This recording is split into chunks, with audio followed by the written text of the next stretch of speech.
Hello and welcome to the US Quidditch Tournament Director Certification Training video. This is the training video for the 2017-2018 season. This video should be watched by anyone interested in becoming a USQ Certified TD, and it must be watched before taking the Certified TD assessment. Just a brief introduction before we get started. My name is Logan Anbinder. I'm USQ's Tournament Director Certification Coordinator. My email address is logan.anbinder@usquidditch.org, so please feel free to email me with any questions or comments or concerns you have about the certification process. You can also reach us at tdcertification@usquidditch.org or events@usquidditch.org. Just to review briefly the steps to become a certified TD, step number 1 is to sign up for the TD certification process on the USQ website, which hopefully you've already done. If you've not done this, please go ahead and pause the video and sign up for TD certification, and then come back and continue the video. The next step is just to watch this training video in full, and the third step is to complete the TD certification assessment with a perfect score. This season, we are requiring a 100% score on the TD certification assessment in order to become a certified TD. If you do not pass the assessment, you will need to wait a full 24 hours before reattempting the assessment. If you take the assessment within 24 hours after your previous attempt, you will not become a certified TD, even if you successfully pass the assessment with 100%. You do need to wait a full 24 hours in between attempts of the assessment, but otherwise you may retake it as many times as you like. I also want to emphasize that TDs are required to be certified by the time they submit their event to the USQ events calendar, and the deadline for that is no later than 1 week before the start time of the event. In general, we strongly recommend that individuals become certified a full 4 to 6 weeks before their event in order to best be able to act on the lessons and policies that we discuss in this session. But at a bare minimum, we require that individuals be certified before they submit the event to the events calendar, so that's something that we ask that you keep in mind.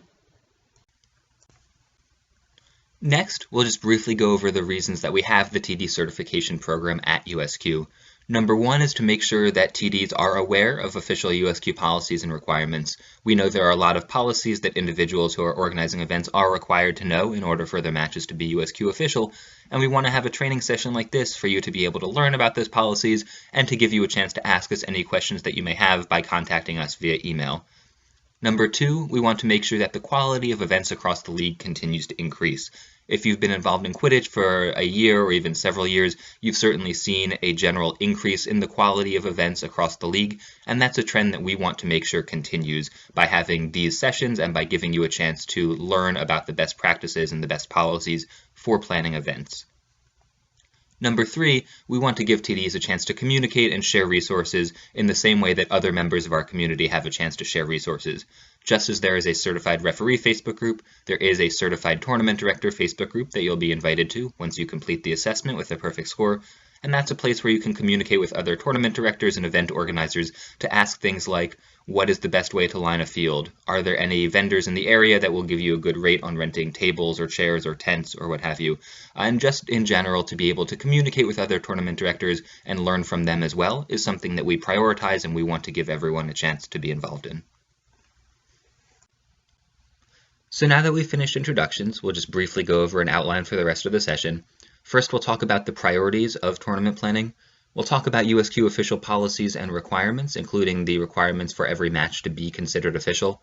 We'll talk about the best practices of each of the 5 major areas of tournament planning. We'll talk about crisis management and how to handle unforeseen situations that may arise during or before your event. And then we'll just review the next steps to finish the process and become a certified tournament director. So with that, we'll talk about the priorities of tournament planning. These are the things that you most want to emphasize and think about when you're beginning and then continuing to plan your tournament. The 2 biggest priorities for every tournament, in order, are safety and gameplay. Safety is the most important thing you can focus on at any tournament. Ensuring safety for players and spectators and volunteers is paramount. And in keeping with that, USQ has a medic requirement, which is that all official matches are required to have a certified, non-playing athletic trainer or EMT on site for the duration of the entire match. Ideally, this should be an individual who is not playing in the tournament at all, someone who is just there to serve as a medic. However, You may have a player in the tournament serve as a medic while they are not playing, as long as, while they're not playing, they are exclusively dedicated to serving the functions of a medic. This means that if you have a player who's serving as a medic when they're not playing, when they are being the medic, they must be stationed at HQ or at the medic tent or wherever a medic is supposed to be. They may not be standing on the sidelines with their team scouting out the next game. They may not be at the team's village with their team. They may not be eating lunch with their team. They need to be fully serving as the medic. Another potential issue with having individual players be medics when they are not playing and by alternating those individuals is if, for example, you have two players who are alternating serving as the medic and they face each other in the finals, one of those players will be required to sit out and serve as the medic, even though their match is the only one going on at the tournament at that time. So the best way to resolve this is to have an independent medic who is not a player at the tournament. However, we do allow players to serve as the medic as long as they have the appropriate either athletic trainer or EMT certification, and as long as they are not playing or doing anything involving playing during the time they are serving as the medic. I also want to emphasize that non-playing here is colloquial and also means not refereeing, not snitching, not scorekeeping, not tournament directing, etc. So it needs to be a designated medic serving in that capacity only at the tournament. You cannot have a medic who is also scorekeeping during a game because they just need to be serving in this medical capacity. One question that we get very commonly is it okay for a medical doctor, an MD, or even a DDS or a vet to serve as the medic for a tournament? The answer is no. It does need to be an individual who has an athletic trainer, ATC certification, or an EMT or EMS certification.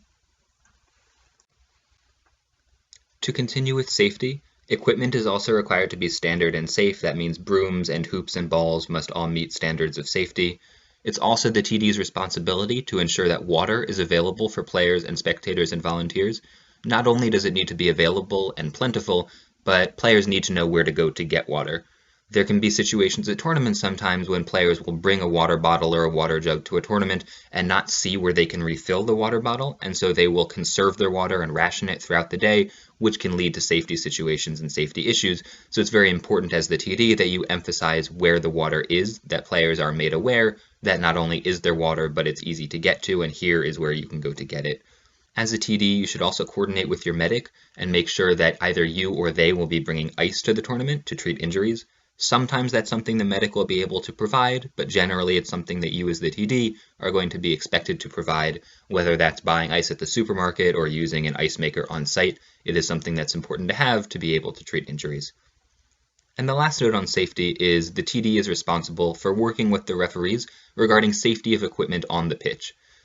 Ultimately, the referee is the one who's responsible for looking at equipment being used on the pitch and determining whether it is safe. There are rules in the rulebook that the referee will use to make this distinction. Where you as the tournament director come in is coordinating among the referees to make sure those decisions are being ideally upheld unanimously and consistently across the tournament. You want to avoid a situation where a player is told by the first referee that a given piece of equipment is acceptable, and the second referee of their next game that the piece of equipment is not acceptable. So while it ultimately is up to referee discretion, and while ultimately, ideally, the referees will be making the same call because they're using the same rules in the rulebook, as the tournament director, you want to encourage a conversation among the referees to make sure they're on the same page about equipment and safety. Right after safety, the second biggest priority of every tournament should be gameplay. As a tournament director and as an event organizer, you may have the mindset of wanting to make sure that your spectators enjoy themselves as much as possible. You might want to make sure that spectators have access to free food and face painting and a moon bounce. And as much as spectators and players as well would enjoy a moon bounce if you could have it, the main reason that everyone from players to spectators to volunteers is at your tournament is to play or watch or be involved in Quidditch. And so right after safety, the second biggest priority of every tournament should be gameplay. This refers to quality of the event structure, things like scheduling, bracketing, officiating, and so on. One thing you want to do when you're planning your tournament is to think about the structure of the tournament and make sure that every team receives a reasonable number of guaranteed games. Many tournaments follow the structure of pool play, which is often round-robin play within a pool, and then bracket play, and that guarantees teams something like 2 or 3 or 4 games, even if they lose their first game of bracket play or even if they don't make it to the bracket.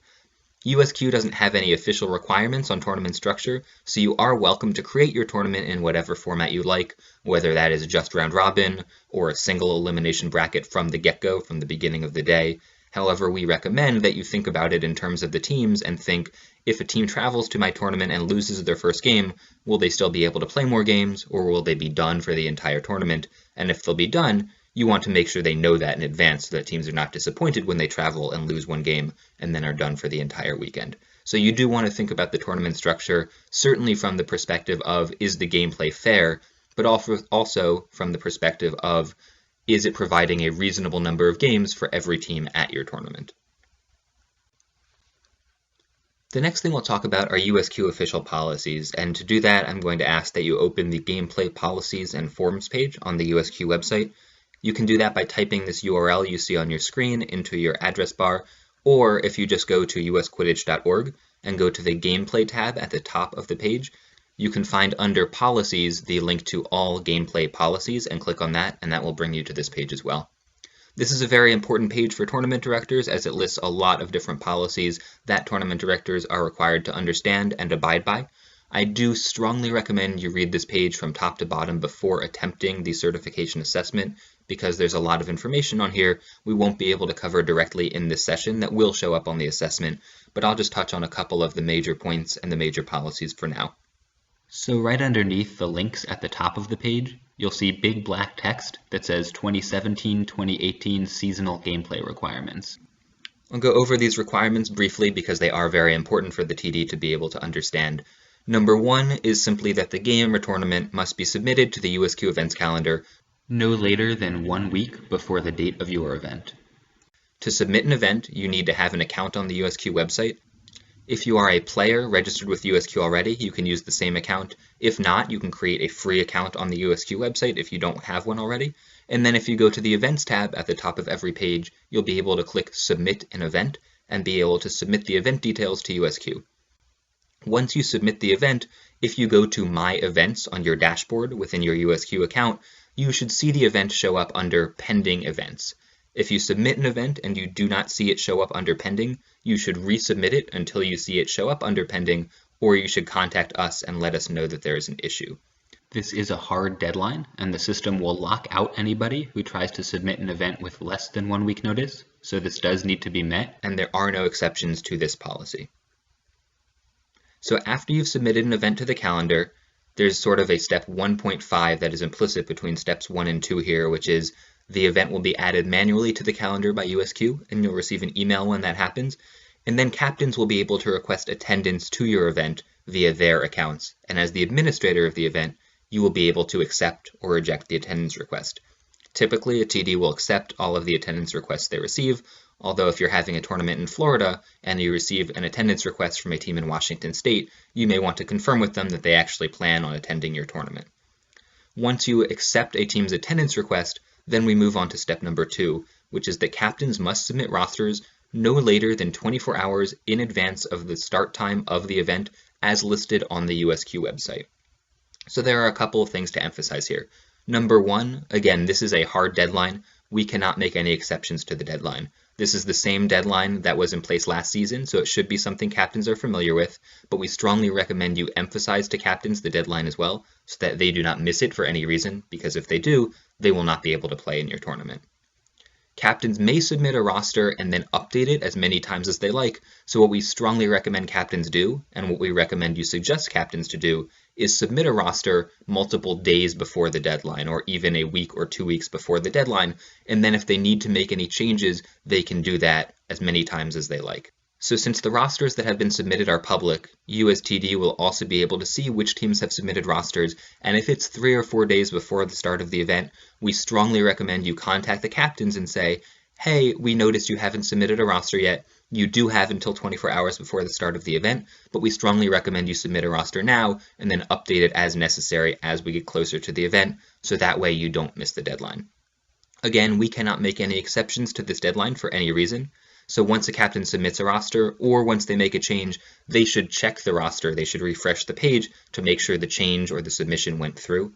Again, we cannot make any exceptions if there is an internet issue on their end and the roster change or roster submission does not go through. We can also not make any exceptions due to confusion about time zones. We cannot make any exceptions if a captain oversleeps, or if their Wi-Fi goes out, or their power goes out, or they sit on their phone and their phone breaks. Unfortunately, this is a hard deadline, and we will not be able to make any exceptions to the roster deadline.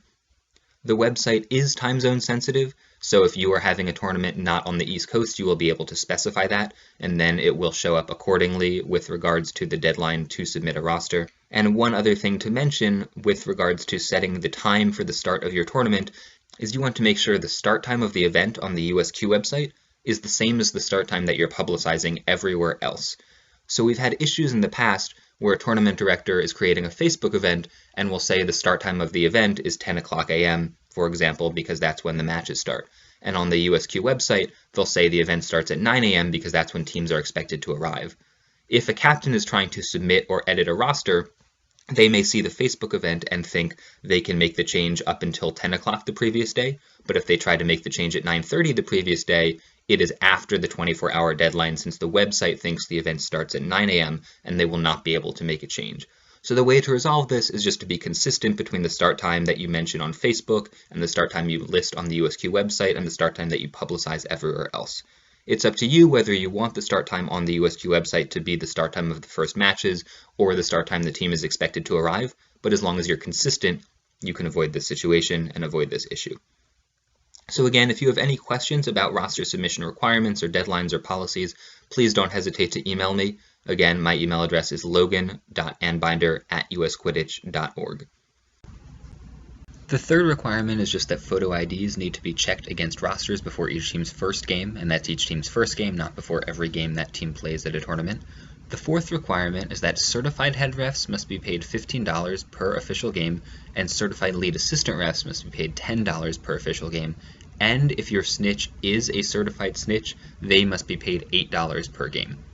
So official matches are required to have a certified head ref and a certified lead assistant ref. They are not required for the snitch to be certified, but if the snitch is certified by USQ, that snitch must be paid $8 per game. The fifth requirement is that there must be a non-playing certified athletic trainer or EMT available on site at all times, as we discussed. And the sixth requirement is just that a certified tournament director must organize and be present at the event.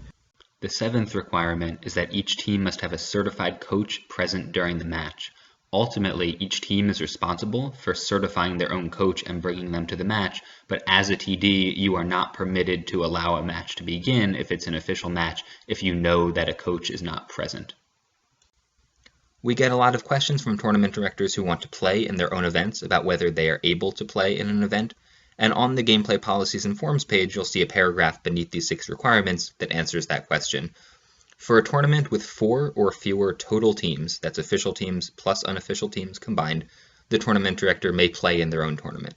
That's because these tournaments tend to be small, they generally will only have one pitch, and in that case, either the tournament director is playing or they're serving as the TD of the event. There's nothing else going on while they are playing since that's the only match happening at that time. For larger events, which is 5 or more total teams, again official plus unofficial, there must be a designated non-playing tournament director available at all times.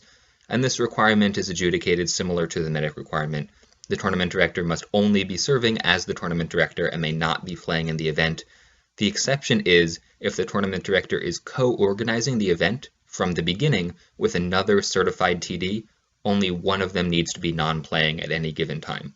So you are able to co-organize an event with another USQ Certified Tournament Director as long as one of you is non-playing at any time, but you must organize the event with them. They must be involved in the planning as much as you, and they must be involved in the planning from the beginning stages of the event. What you're not allowed to do is say, I planned this tournament by myself, but I really want to play in it, and so I'm going to have someone else who I know is a USQ Certified TD who will be there that day step in and say that they're the tournament director while I'm playing in my matches. The reason you can't do that is because there will be a lot of questions for the tournament director that rely on knowing the specific details of the event, and someone who's a USQ Certified TD who's not actually been involved in the planning of your specific event won't know the answer to those questions. So again, for 4 or fewer total teams, the tournament director may be a player.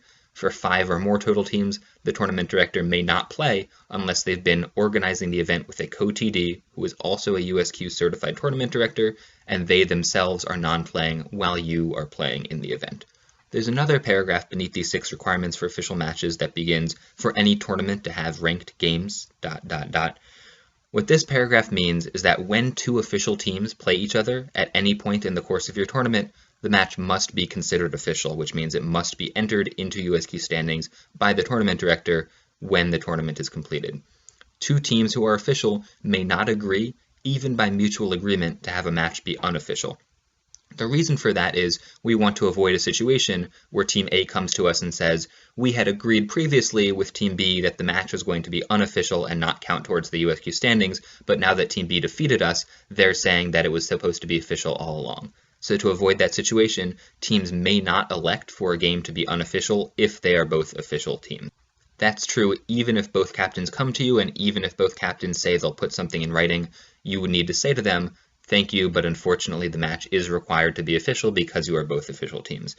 Obviously, if you have a tournament where an official team is playing an unofficial team, or where 2 unofficial teams are playing each other, those games cannot be official, but whenever 2 official teams are playing each other, the game must be official. Before we move on to the next slide, one other thing that I want to mention is the referee database. You can see that in the 4th bullet point on this slide under the certified head ref and lead assistant ref requirements.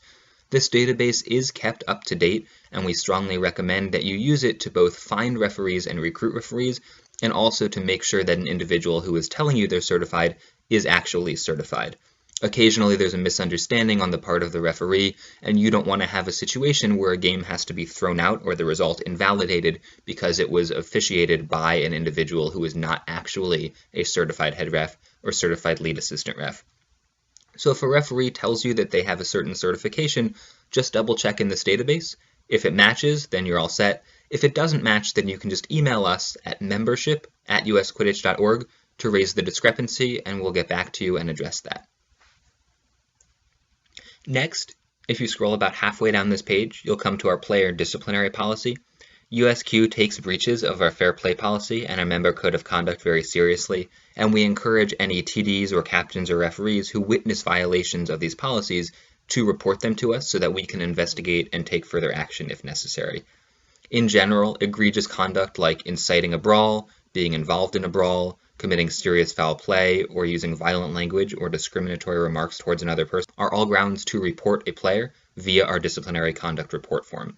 So if you as TD witness that, or if you as TD hear a report from a captain or a referee of someone who witnessed that, you can report that to us via the link on the left sidebar at the top of this page. There's a disciplinary conduct report form that you can submit, and that needs to be submitted within 1 week of the game taking place. So it's not something that needs to be submitted that day. You don't need to rush home or rush to a computer right away to submit that report, but you should make sure that you've jotted down the names of the individuals involved or the jersey numbers involved and what the actions were so that you can report them to us accurately. In general, if a player gets a straight red card during the course of a game, that is something that we encourage you to report to us via this form. We will not always take additional disciplinary action against that player, but it will be evaluated if you submit it to us via the form. Generally speaking, straight reds tend to be things that are egregious violations of play, things like throwing a punch or cursing egregiously, and those are things that we want to investigate.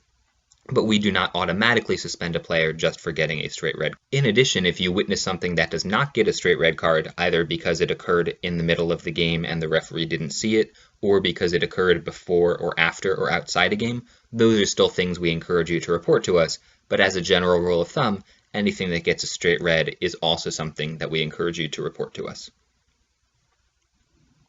If you scroll a little bit farther down this page, you'll get to our game appeal policy. The outcome of an accepted appeal, and the reason that a team might appeal a game to USQ, is to have the score removed from the USQ standings. A team cannot expect to have the game replayed, they cannot expect to have the score changed, but if they appeal and the appeal is granted, then the score will be removed from the USQ standings.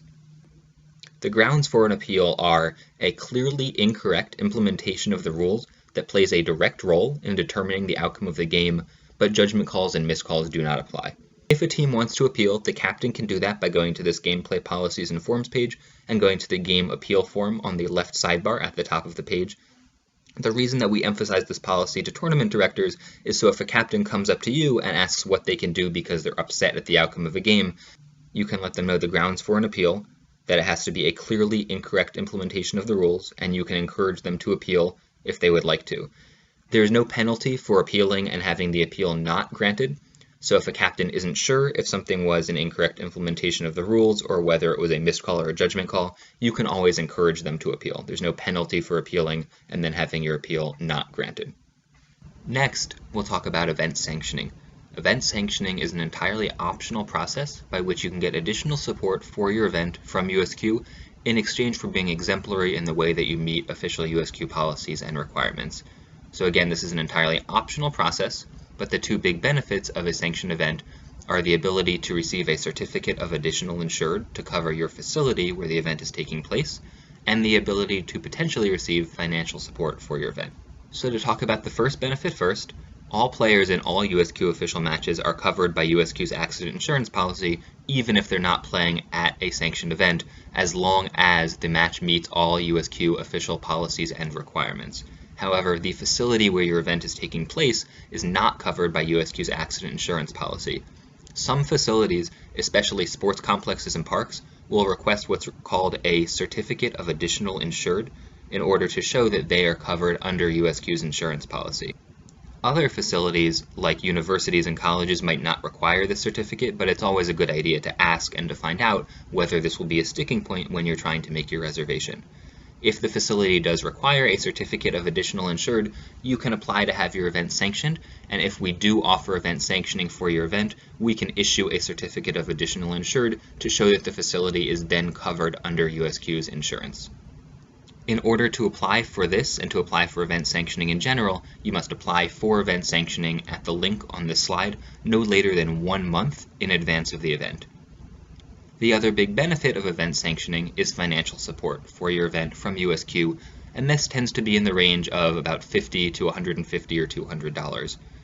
So it's not guaranteed. We may decide to sanction your event but not be able to offer financial support, but it is something you can request. When you do request financial support, we'll ask to see a budget as well as a statement of need for your event. In order to request financial support, you do need to request sanctioning no later than 2 months in advance of the event, so that's farther out than the 1 month that it would be if you just needed the certificate of additional insured. Another benefit for all sanctioned events is that if you host snitch field testing at your event, USQ will pay the cost for the snitch at that field test, so you will not need to pay the snitch for that specific match. So that's another benefit and another reason that you might want to consider having your event sanctioned. What USQ expects in return for a sanctioned event is that official match policies and requirements are all followed for all matches, even unofficial matches. What this means is that every match must be played on a regulation pitch. It means that all rules in the most recent version of the rulebook must be followed for all matches. It means there must be a paid certified head referee and a paid certified lead assistant referee for all matches, even unofficial matches. The only exception to this requirement is that unofficial teams are still not required to submit rosters even at sanctioned events. You'll also see on this slide that attending a sanctioned event as a player is a benefit of USQ official membership, so any player who wants to play in a sanctioned event who is not a USQ official member, which means they're going to be playing on an unofficial team, must pay $10 per person, and they can do that via the PayPal button on the left sidebar of the event sanctioning page. As TD, it's your responsibility to make sure that everyone who is not an official USQ member pays individually via this button in order for your event to be sanctioned.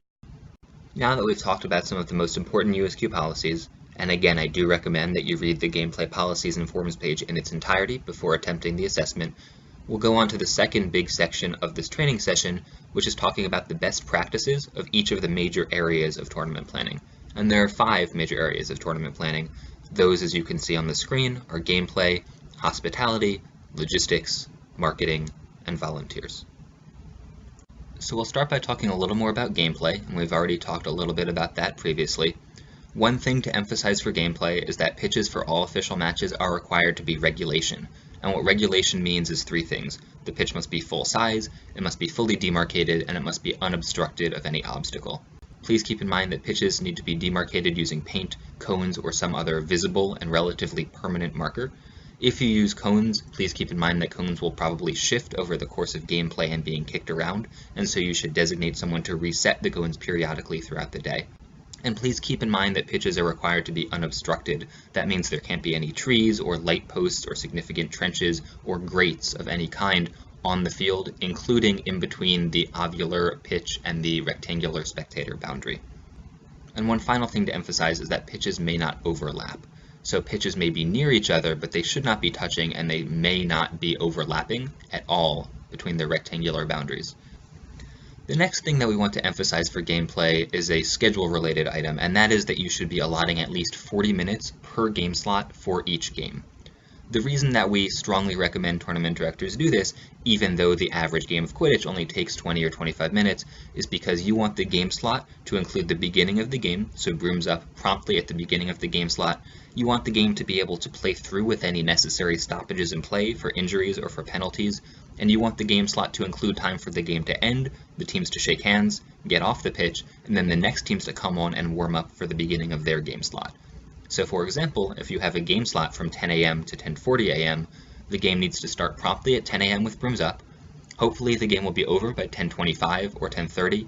That will give you about 10 or 15 minutes for teams to shake hands, get off the pitch, have the next teams come on and warm up, and be ready to start at the beginning of their game slot at 10:40. However, obviously some games of Quidditch do run long, and when that happens, it's important for you as the TD to have a sense of urgency and to be communicating to all officials and players and captains about what you're going to do to make sure things continue to run smoothly.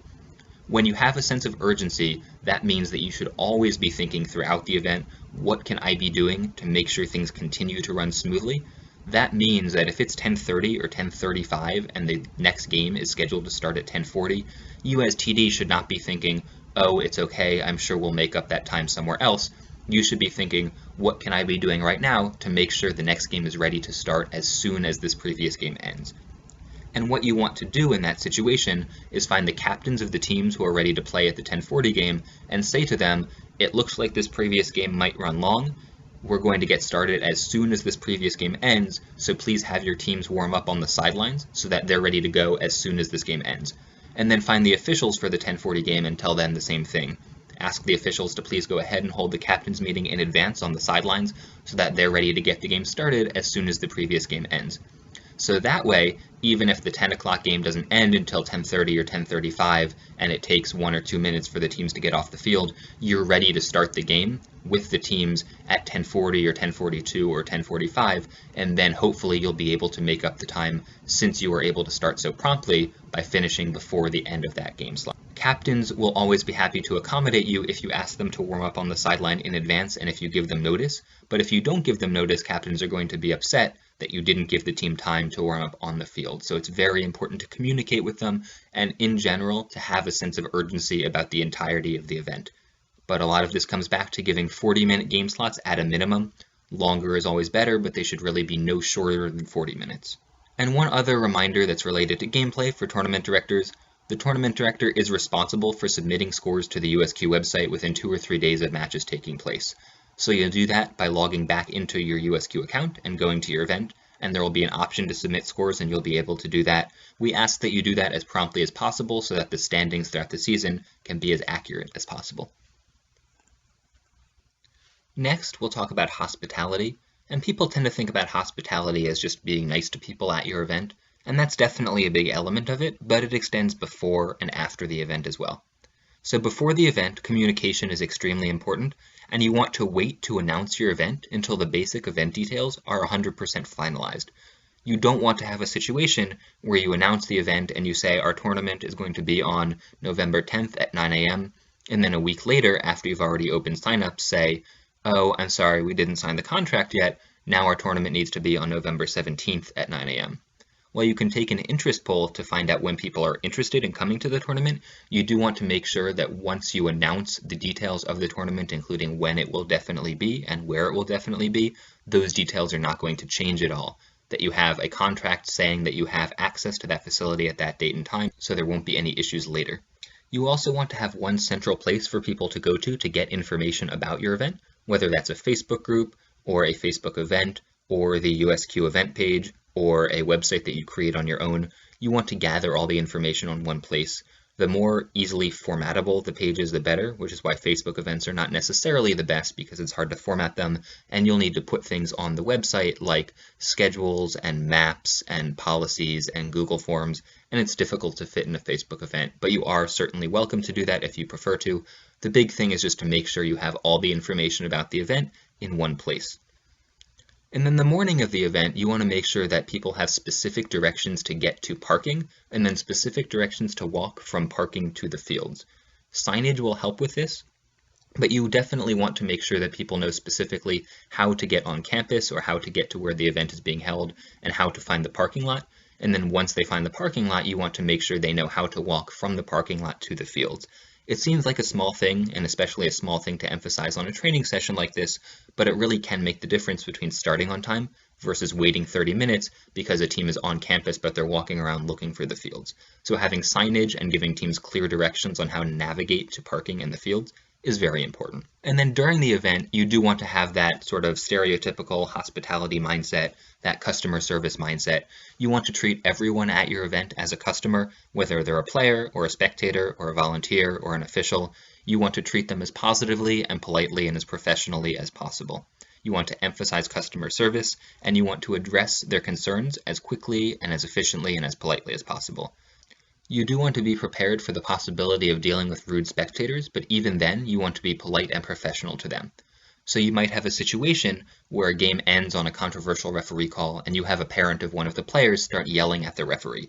What you want to do in that situation is not say, oh, I'm sure the referee can handle it, or kick the parent out right away. What you want to do is prevent the situation from escalating by inserting yourself into the situation. So you would want to go up to the parent, introduce yourself as the tournament director, and ask if they could come over to the side to talk with you so you could get a better sense of their concerns. And that way you physically separate the parent and the referee and you prevent the situation from escalating. You want to listen to their concerns without making any promises for things that you won't or can't do. So in that situation, a parent might say, I demand that you replay that game right now, and that's simply not something you're permitted to do by USQ policy. They might say, I demand that referee does not ref another match all tournament. And technically that's your prerogative since you are the tournament director and you set the referee schedule, but you certainly don't want to make that promise, and you don't even want to hint that you might make that promise without talking to the referee to get their side of the story, and talking to the captains and talking to your tournament staff. So what you want to do is listen to their concern, make them feel like they're heard and like their opinion is genuinely valued, and you want to say something like, I understand your concern. I understand it was a controversial call, but we do need to be very supportive of our referees, especially because our sport is as young as Quidditch is, and we need to make sure the sport continues to grow. Unfortunately, it's the nature of any live sporting event that there are going to be controversial calls, but it's really important that we as a community can still be supportive of our referees for the sake of the sport and really for the sake of the players. And you want to say something like that and be positive and professional and polite and on message, and don't get defensive if they begin to be rude to you, but you want to talk with them, you want to discuss with them and make sure they understand that you understand their concern, so that when they walk away, even if they're still upset, they think, I'm still angry, I wish that hadn't happened, but I'm glad that the tournament director listened to me and took the time to listen and understand my concerns. So that's what you want to shoot for in that situation. And that's sort of representative of the kind of mentality and the kind of customer service mindset that you want to have in general throughout your event. And then after the event, there's still hospitality work to be done. You want to follow up with the people who attended your event to find out what they thought about it. And there's two reasons you want to do that. Number one, people will have legitimately good suggestions for how to improve your event for next year, and you want to find out what those are. Number two, it makes people more likely to come back to your event next year or to the next event you hold if they think, wow, the TD actually cares about what I have to say, they're going to take my opinions into account when they're planning their next event. So it's a good move from a PR standpoint, and obviously it's a good move from a standpoint of improving your next event as well. Whether that's a Google form that you send out, or an email, or a text, or a call to the captains, it's definitely good to follow up and to get feedback from the attendees of your tournament. Next, we'll talk about logistics, and this is one of the most important areas of tournament planning, but it's also one of the most thorny. It's one of the most detail-oriented, and logistics is essentially making sure you have what you need, where you need it, when you need it. That covers things like facilities permits, merchandise permits, medics, AV equipment, tables, chairs, field lining, gameplay equipment, access to water and bathrooms and parking and food options, access to electricity if you need it, and Wi-Fi if you need it, and then many, many other things. It's difficult to have a complete list of things that you need for your tournament, although we do have some checklists available as TD resources once you've completed the certification assessment. But the best way that you can think about the things that you need is to think about when you've attended a tournament as a player and when you've attended as a spectator or when your parents have attended, what are all the physical things that they interacted with or they took for granted? Things like places to sit, things like access to bathrooms and to water and to parking. Think about the perspective of every type of person attending your event and think about all the physical things they would need. So for example, the medic attending your tournament, where are they going to be sitting? Is there going to be a chair for them? Is there going to be a tent for them? Will they need ice? Will they need any other medical equipment? And then after the event, how is the medic going to be paid? So that's something else to think about in terms of logistics. Are you going to be paying the medic up front? Are you going to be paying them with a check or with cash? How are you going to compensate them? So you want to take sort of that mindset and expand that to all the different types of people attending your event. From the player perspective, what is the information they need to know before the event? What are the physical things you're going to need to have for them, such as space for a team's village? Will they be able to stake their tents? Is there going to be an area for them to put up tents? All of these questions are things that you want to ask. You also want to make a budget for your tournament. If you apply for financial support from USQ, you'll be required to submit a budget to us, but even if you don't, we strongly recommend you have a budget and also that you keep it updated.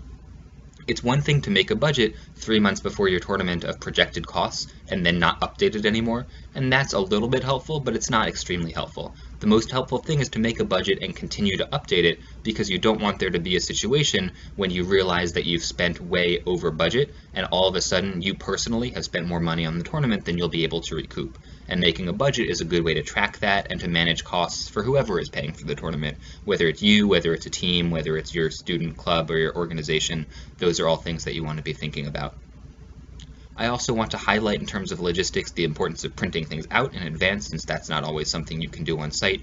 You want to print copies of blank scorecards. You want to print copies of schedules for your staff and for you, as well as posting schedules around the event site. You want to avoid having to pull out your phone all the time to consult a schedule on your phone in case your phone dies or in case the bad weather makes that difficult. And you want to print out copies of the rosters again so you can check those against the photo IDs. And you want to print the rosters less than 24 hours in advance of the tournament so that the rosters you print are the most updated versions of the rosters. In general, logistics is a lot of making checklists, double checking them, triple checking them, and making sure that at every step of the planning process, you're making sure you've done what you wrote down you needed to do, and being very, very thorough. Again, this is a very general way of talking about logistics, which deals with a lot of specifics. So if you do have any questions or any additional thoughts on logistics, or would like any additional information, please don't hesitate to email me again at logan.anbinder@usquidditch.org.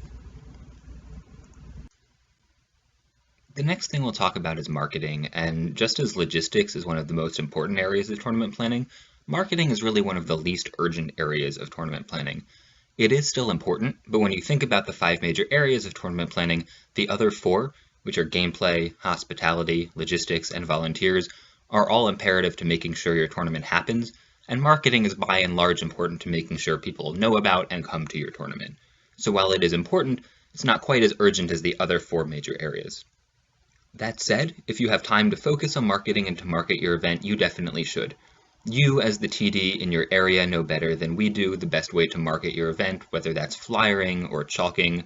Fundraising events are also another great way to advertise for your tournament. If your team is having a Noodles & Company night or a Chipotle night or an Applebee's night, just having an additional flyer that says we're having a tournament on this date at this location at this time is a great way to get people to come out. And the other thing that I would emphasize is the importance of visuals for the tournament. Having a video, or even photos, but especially a video, makes a huge difference in getting people to understand that Quidditch is a full contact, very exciting, very intense and fast-paced sport, as opposed to just having a broom out on a table or having a flyer that says the word Quidditch without actually giving them a sense of what it looks like. If you are able to show people a video, even if that's just a highlight video looping on a laptop sitting on a table in a restaurant, it will get people to see, wow, this is a really cool and intense sport and I actually want to come out and look at it. And the benefits of marketing can extend to recruiting as well. You can get people to join your team after they come out and watch the tournament and decide, this is really cool, I want to join. And so that's something else that you can be thinking about and another benefit of marketing. The only other thing I'll emphasize for marketing is a lot of tournaments sell merchandise, and you're certainly encouraged to do that if you can. You do want to make sure that you have a merchandise permit for your facility if necessary, and you want to make sure that you budget in advance to be able to purchase the merchandise.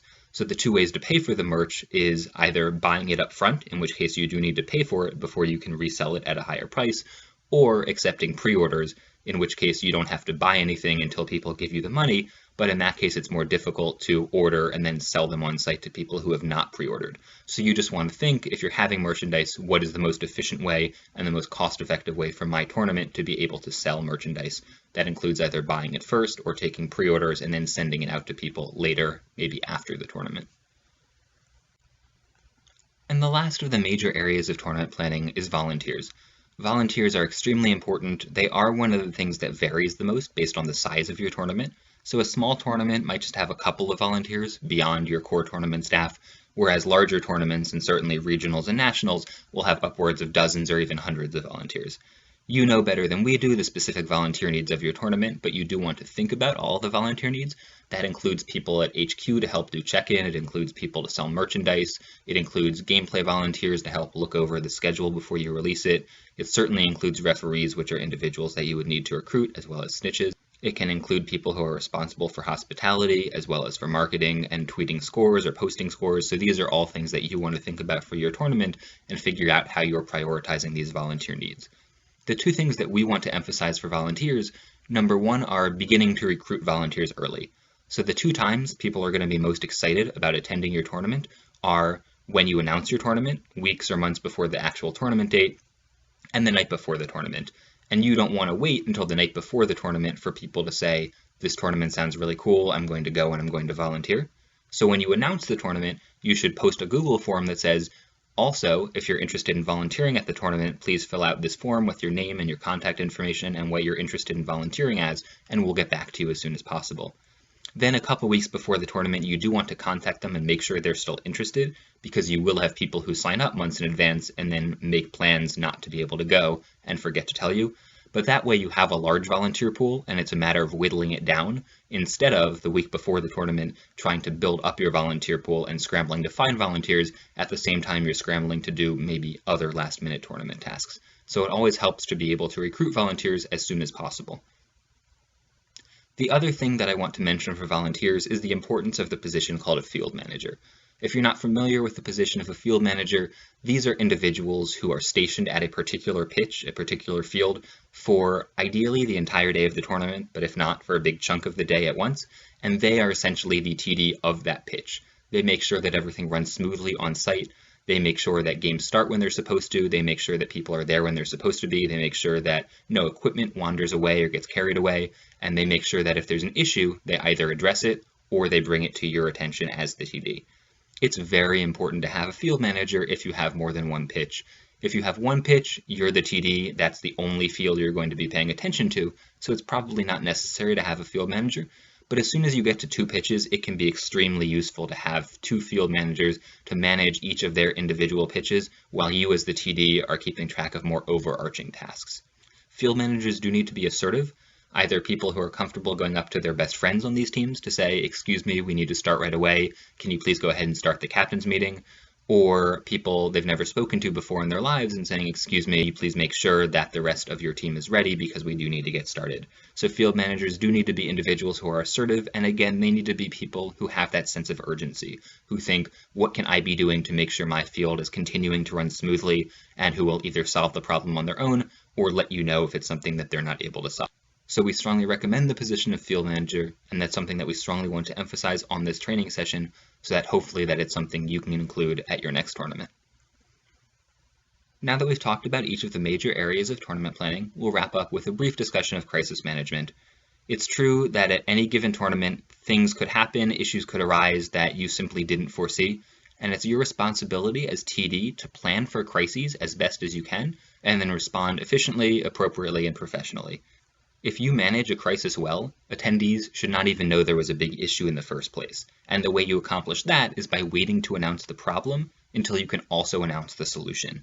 So for example, if it's the Thursday before your Saturday tournament and you have a team contact you to tell you they're dropping from the tournament, what you don't want to do is go on your Facebook group or email the captains to say, FYI everybody, such and such team dropped, we're working on a solution and we'll get back to you soon. Because all that does is let people know that there's an issue without letting them know what the solution is, and it makes people worry about it more, and it makes other teams less likely to come to the tournament. They might then decide to drop because they think that the tournament is starting to fall apart or teams are starting to not come.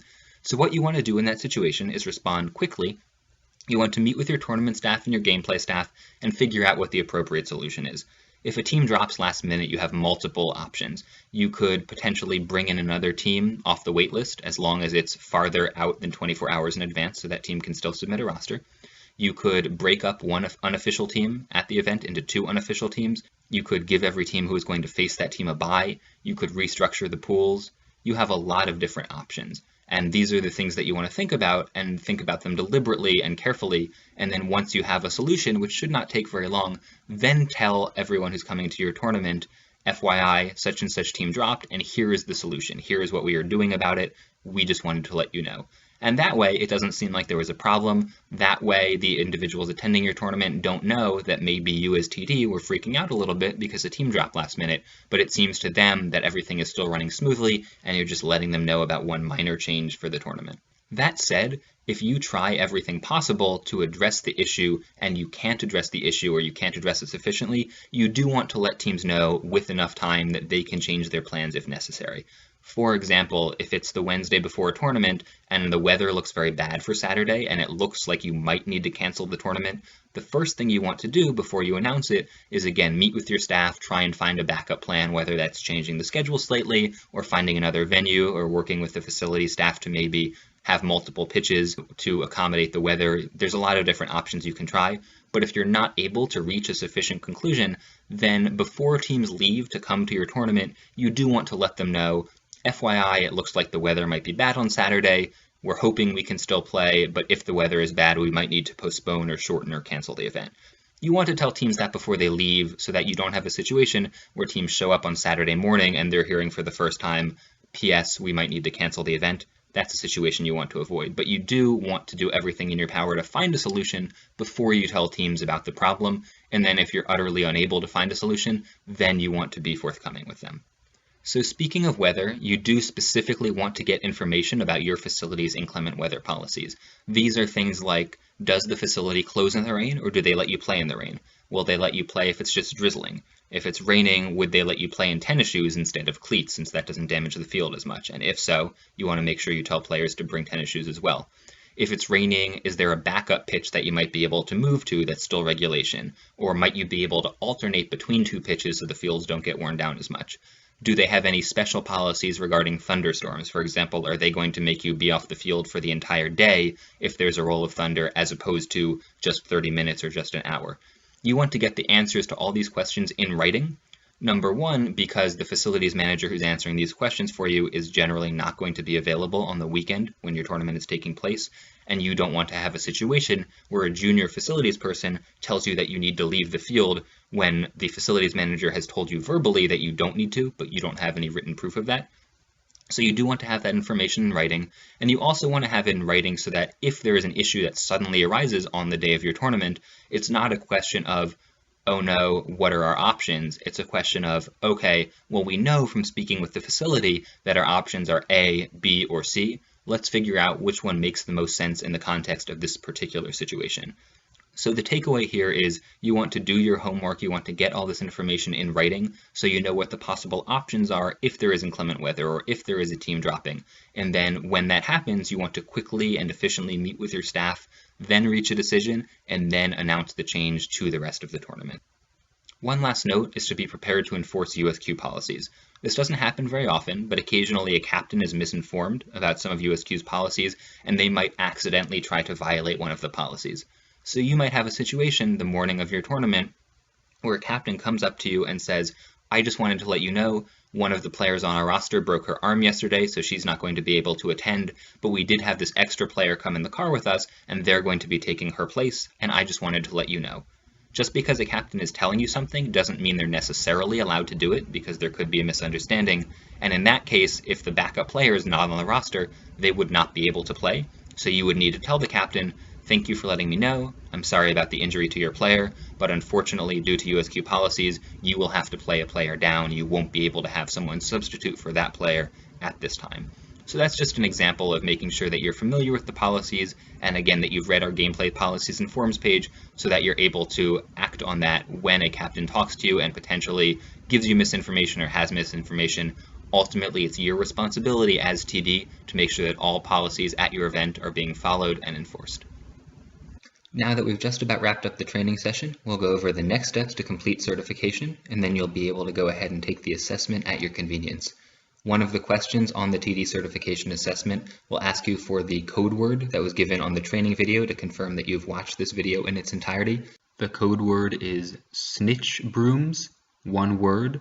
That's SNITCHBROOMS, all one word, all lowercase, with no spaces.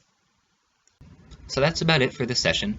The next step is, at some point after completing this video, at your convenience, take the TD certification assessment. Again, this is a reminder that you do need to score a 100% on the assessment in order to be a certified TD.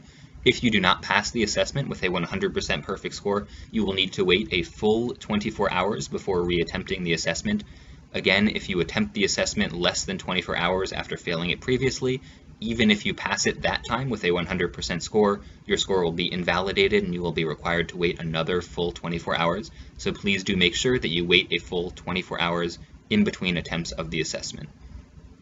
If you have any questions at all, please don't hesitate to email us at tdcertification@usquidditch.org. So that's it for our training session. I hope you found this session informative, and I wish you best of luck on the TD certification assessment.